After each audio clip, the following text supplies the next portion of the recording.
I'm not a lifelong politician. I spent my life raising a family, living in the private sector, and I want to take the things I've learned to Washington to get the job done, to finally get our people insured, to improve our schools, to keep our taxes down, to keep our spending down, to become more competitive globally, to finally win the battle against these jihadists. I will do it with your help.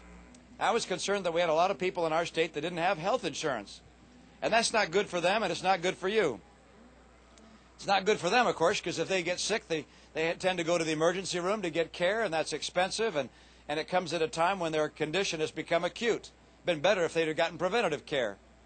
It's not good for you because if they go to the hospital to get treated, guess who pays? They can't because they don't have insurance. So you have to in your taxes or in the premiums you pay.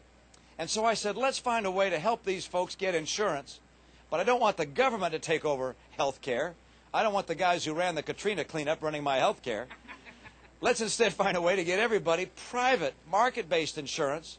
Those people that don't have it, let's get the premiums down so they're more affordable. For the poor who can't even afford it then, let's help them buy their insurance, let them own it. And we found it was less expensive for us to help people buy insurance than it was just to give out free care in the hospitals. I think we came up with a pretty good way to get people insured. The other part was to have Republicans and Democrats bury our differences and instead find common ground.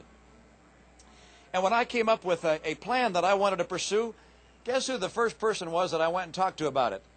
A guy who I'd run against before, a guy who disagrees with me, and I disagree with him on almost every issue, Ted Kennedy. Now, why would I talk to Ted Kennedy?